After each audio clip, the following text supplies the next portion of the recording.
Okay, I'd like to give you a little insight on, excuse me, how to do an annotated design review, particularly as it's required for this week. So you're going to try to see what the tolerances on the shaft need to be to make sure that they fit in the hub.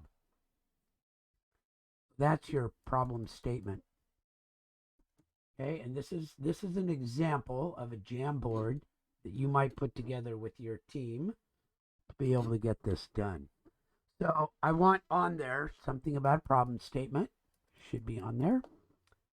There should be some design data, which would be that there's your 2 detailed drawings to work from, which you'll see in a moment, your team members, and the design standards. And in this case, I am giving it to you right now. It's 005 to 030 on each side when the shaft is in the hub. And the length has to be correct too. So let's see how that'll work. Excuse me. So here's the start. Here's my 2 drawings. Here's my statement. Here's the requirement. That's a little sloppy. Let's make it a little bit better like this. Here's the team. I have 2 pieces of design drawing that I can work with. And I know from last week that the distance across the flats on the hub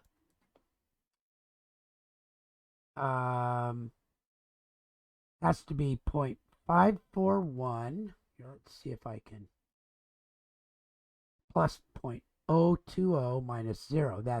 That means that it can be anywhere between 0.541 and add 0.020 to that, you get 0.561.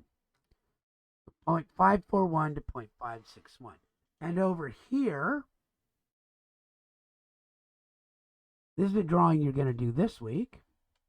And there's an inventor file available that is parametric so that you can guess a D0 dimension, which is the driving dimension, and it will tell you the width across the flat. So you just guess a couple of those until you get a number here.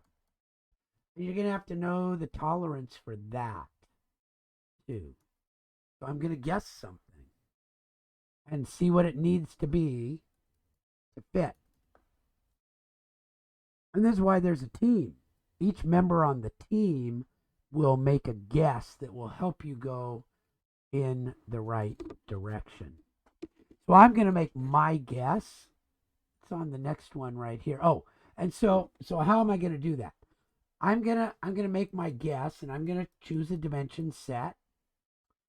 It's going to be that outside diameter will be something plus something minus something, and that'll give me a distance across the flat. And I'll annotate a drawing so I know what that is. And I'll do what's called maximum material condition.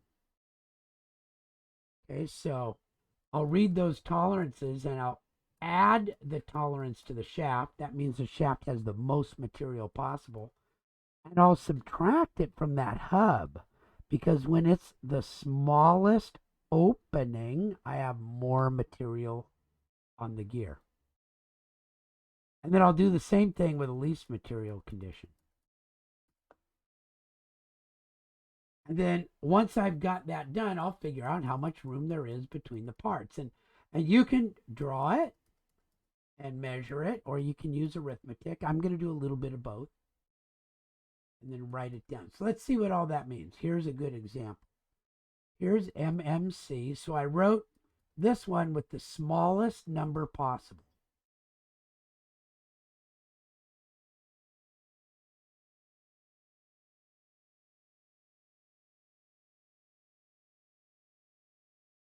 Okay. This one is the smallest one possible, 0.541. And then here it's the biggest number possible. So I went into my parametric drawing of the shaft and I guessed 0.6 around the outside. And I said, well, I'll do the same thing I did up there, just as a guess. 0.6 to 0.620. Okay, and that gave me a width across the flat of 0.520, 0.537. So my biggest is 0.537. And then I did kind of a similar thing over here. I guess this one is big, 0.561. And then I used that same guess, okay, that I got over here. And I said, okay, well, how small can that be? 0.520.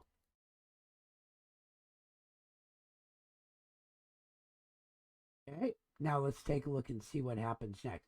So I did MMC, guess, MMC, LMC, least material condition, guess, LMC. And then I just added them up. The difference between these two, 0.541 and 0.537, is the total space between the two. And that's 0.004 inches, not very much. So if I center it up, if that's my total gap, I get half of that on each side. Okay, so I took my dimension minus my dimension and found it. That's the total on either. And then for each side, if I centered it up, it would be 0.002. And then I did the same thing over here, 0.561 minus 0.520. That's 0.0041. 0.02. So that one's, this is too small because I needed 0.005. And this is too big. Or this one's intolerance. I'm going to have to play around a little bit, figure out how to get this done. Okay. And then another person might guess something else on my team and get some information. So each of you is going to do this once. Kind of think it through with your team. There will be 3 people per team. I'm going to just assign you. You can do it kind of on your own. This is a Jamboard. You could do it on a Jamboard. You can do it on a Google slide. I don't care how you do it. And then when each of you has your information, make a chart of your guesses and who's intolerance, who's not, and talk it over and propose a best dimension that your team wants to propose. And then all members will sign off on the accuracy of the results. That means you need to check each other's work. Okay? And that is a very standard collaborative design review. Okay, so what will you turn in? You'll turn in either a PDF of this file, something, you'll turn that into your design documents. And on the executive summary, you'll just put some information down about this, that yes, you did it. You'll put down maybe your portions of the work that was done and maybe your results page. You'll present it well. Okay, so there you go. That is your annotated design tolerance review. I encourage you all to come to a lab session to try one together, but you don't have to be there at the same time in reality. You can each work your own sheet like this and your own sheet like this. And by the way, you don't need to keep these sheets. Once you've got it down, these are just directions. Okay, but I encourage you to come to the lab if you can and try to do one of these. It takes some just kind of getting used to and trying it out. It's so important that you have some base drawings to work with. So you are going to have to get this drawing done somewhere along the line. So there you go. That is your sort of how-to for the annotated design tolerance review. This one on a Jamboard.